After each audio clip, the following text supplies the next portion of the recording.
Halo guys, balik lagi bareng aku Arisa. Apa kabar semua hari ini? Semoga selalu sehat ya. Yang terpenting jaga selalu kesehatannya.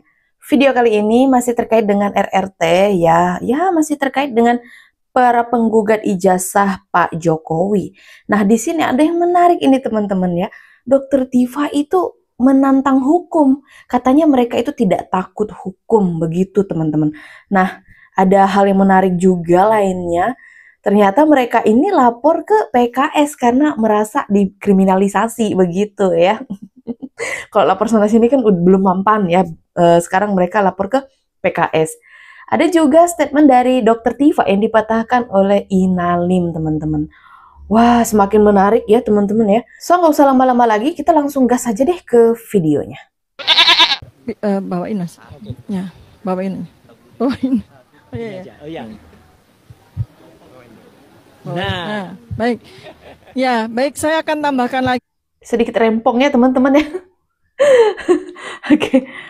Jadi aspirasi kami ini sebagai para peneliti, kami sekali lagi tekankan bahwa kami tidak takut ya, karena soal hukum sudah di bawah penanganan ya, kemudian juga bantuan nasihat dari para kuasa hukum kami dari tim pembela penegak keadilan. Kami di sini terus untuk berjuang untuk membuka tabir dari kebohongan-kebohongan. Ini katanya tidak takut hukum ya, secara tidak langsung kalau Dokter Tiva mengatakan bahwa mereka tidak takut hukum begitu. Yang dilakukan baik oleh Joko Widodo maupun sekarang juga ternyata sudah dilakukan juga oleh anaknya yaitu Gibran Rakabuming. Assalamualaikum warahmatullahi wabarakatuh. Kita patut bersyukur bahwa pada ini pengacaranya Tiva CS ya teman-teman. Oke.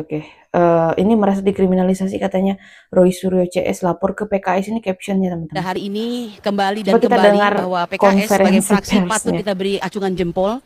Pertama menerima kami dalam hal katakanlah keresahan hati daripada masyarakat, dalam hal ini para ahli, para akademisi yang pada hari ini dikriminalisasi.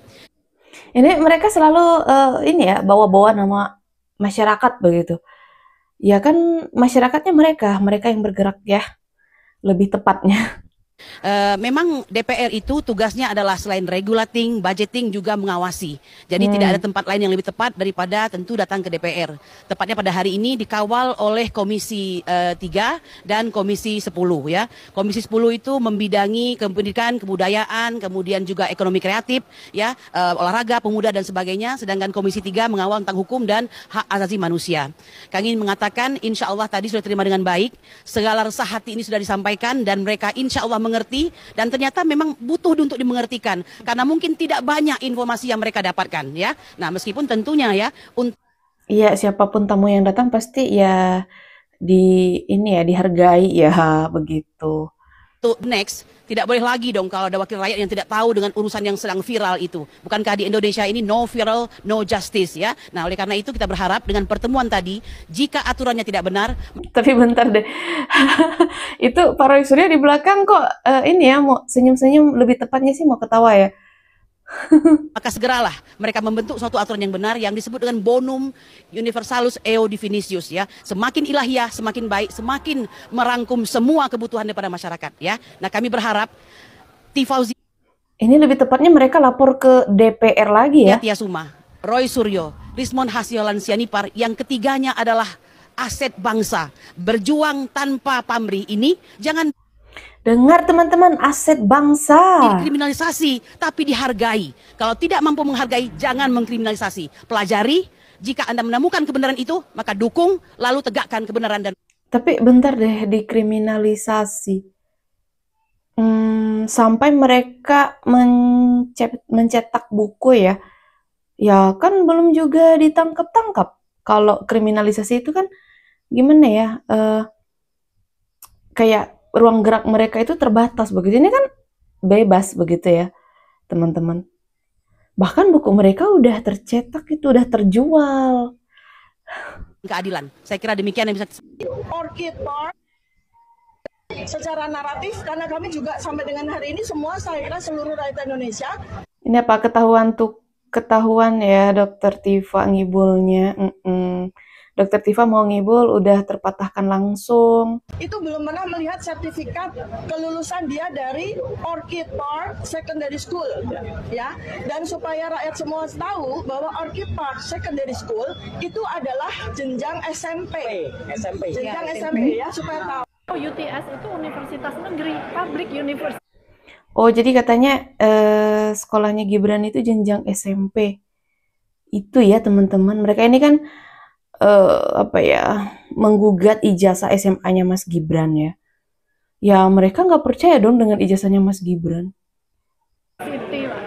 Salah satu yang terbaik di Australia. Jadi maksudnya nggak terdaftar gimana? Kalau mau ngecek apakah UTS terdaftar di pemerintahan gitu, ya tinggal tanya ke kedutaan besar Australia. Lagi pula aneh kalau ijazahnya dianggap bahwa UTS atau insert nih. Nah itu yang harus, karena Mas Gibran kan nggak pernah ke UTS-nya, jadi untuk apa dibahas UTS-nya? Jadi kalaupun mau dibahas kan insert-nya. Insert itu college-nya, college pathway menuju UTS. Jadi supaya nggak rancu, karena ini omongan kan memang sudah sangat rancu ya. Orang membahas UTS. Bukan UTS-nya. Lebih baik kata-kata UTS itu dikesampingkan karena Mas Gibran nggak pernah ke UTS. Untuk lebih gampangnya mungkin kita sebut insert-nya kan? Ya, insert bukan universitas. Kan udah jelas. Itu berbeda ya? UTS sama insert? Insert itu milik UTS. Oke. Makanya branding mereka awalnya itu kan UTS insert. Tapi bukan UTS. Insert milik UTS gitu. Padahal itu Podcast dan podcast. Anda pemretnya. Saya pemretnya hariansentana.com. Oh, oke. Ya. Dan podcast. Dan podcast. Anda Oh ini ya, Santana TV itu katanya udah bersertifikat ya. Tapi ternyata ketika dicek itu rupanya nggak ditemukan. Coba kita simak teman-teman. Saya pemretnya. Anda pemret berarti Anda punya. Saya punya kartu wartawan utama nih. Wartawan utama. Nah, ini bikinnya tidak di Pramuka ya. Dibikin di Dewan Pers tahun 2017. Asli itu ya.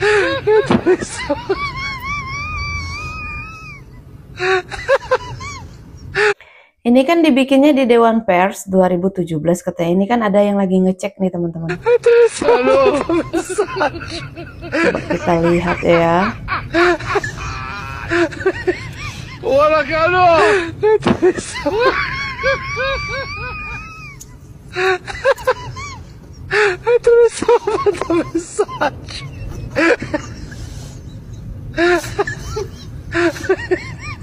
Nggak ada. Ini nggak ada. Nggak ada ya teman-teman. Sebenarnya udah kontak dengan ahli digital forensik dari Amerika, dokter. Bentar, ini Roy Suryo, Amerika, Jepang siap bantu. Oke, siap bantu tapi baru katanya. katanya. Semua udah kontak dengan Jepang. Dokter Tifa juga udah dapat. Intinya adalah mereka siap bantu. Intinya mereka siap bantu. Ini apa? Hafalan teks dulu sebelum giliran konferensi pers. Ini para pengikutnya RRT ya teman-teman ya. Mereka ini selalu hadir dan selalu ada. Lucu ya. Ibu-ibu ini.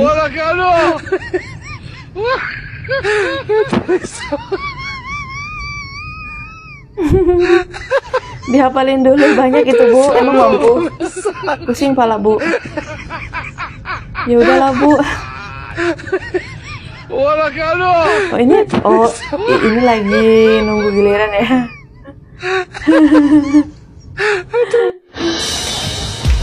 Makin lama makin habis pasukannya.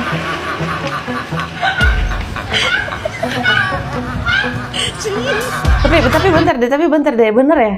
Makin lama makin habis itu kan udah sedikit ya. Hanya beberapa orang gitu. Cuman ya bagus sih, kan nggak diusir. Kalau rame-rame pasti diusir, nggak akan diizinkan masuk. Kalau ini kan diizinkan masuk.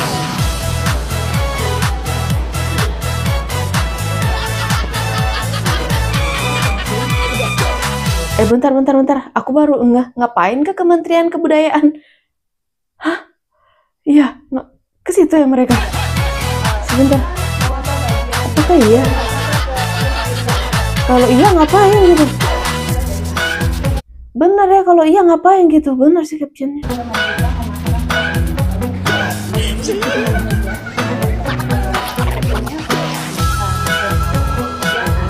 Ini makin lama makin kenal gitu ya orang-orang sama orang-orang ini. Pasukannya juga makin lama makin habis.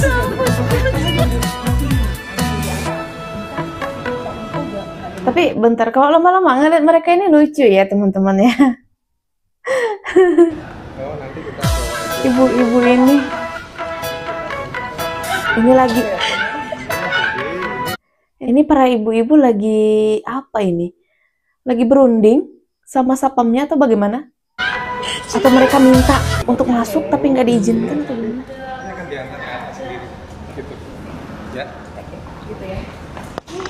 Oh iya, Pak Sapam.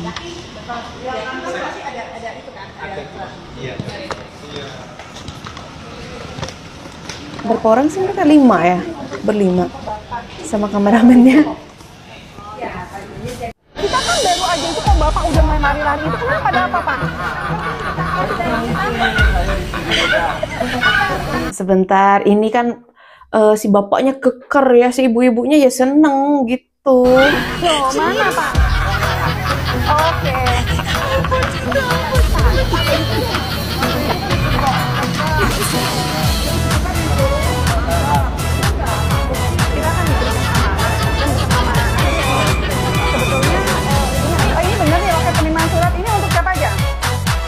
Loket penerimaan surat.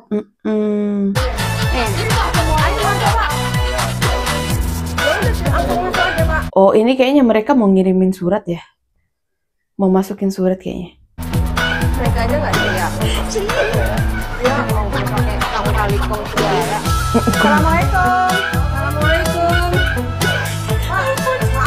Assalamualaikum. Lucu ya. Ya elah pakai acara kong kali kong segala. Aduh. Pak, surat Pak langsung ke Sekretariat Menteri. Iya, saya mau saya ada surat yang untuk diberikan kepada Pak Menteri, kan harusnya ke sekretariatnya. Iya, sekretariatnya. Oke, kesini dulu. Oke, nggak apa-apa. Kita mengikuti jalur karena memang kita nggak tahu ya, gitu. Tapi dengan jaminan nanti pasti akan sampai ya Pak ya, pastinya dong. Sampai. Oke, siap. Oke, siapa? Pak sampai ke meja. Di awal video kita diperlihatkan di mana Dokter Tifa mengatakan bahwa mereka tidak takut hukum ya, alias bisa dikatakan menantang bukan sih? Terus ada video selanjutnya, masih satu video dengan Dokter Tifa ya, masih apa sih sambungannya begitu. Di situ pengacaranya Dokter Tifa mengatakan bahwa mereka mendatangi DPR RI lagi, terus melaporkan ya ke DPR ya. Intinya seperti itu, karena RRT ini dikriminalisasi begitu ya. Tapi ngomong-ngomong, ini aku lama banget yang nggak ngelihat pengacara dari Dokter Tifa yang perempuan ini. Kemana ya? Baru sekarang deh nongolnya. Kira-kira kemana ya beliau ya? Baru sekarang. Terus Ahmad Kozinudin sekarang kayak kurang hadir bersama mereka ini kayaknya. Malah digantikan dengan pengacara yang perempuan ini. Ada tadi ibu-ibu ya, gerombolan ibu-ibu ya, sekitar 5 orang sih ya, mendatangi Kementerian Kebudayaan. Apa iya itu Kementerian Kebudayaan? Tapi kalau misalnya memang mereka mendatangi Kementerian Kebudayaan, lah untuk apa gitu ya? Kalau misalnya hubungannya dengan RRT itu apa gitu? Aduh, agak lucu sih ya. Tapi emang lucu sih sebenarnya mereka ini ya, terutama si emak-emak tadi yang mendatangi kementerian itu lucu. Kalau menurut kalian gimana nih teman-teman tentang video yang barusan kita lihat? Coba ketik di kolom komentar. Aku juga ucapin terima kasih banyak buat teman-teman yang sudah stay bersama Arissa Sebastia, selalu ngikutin aku. Kayaknya sekian dulu video dari aku. Sampai jumpa di video selanjutnya. Bye!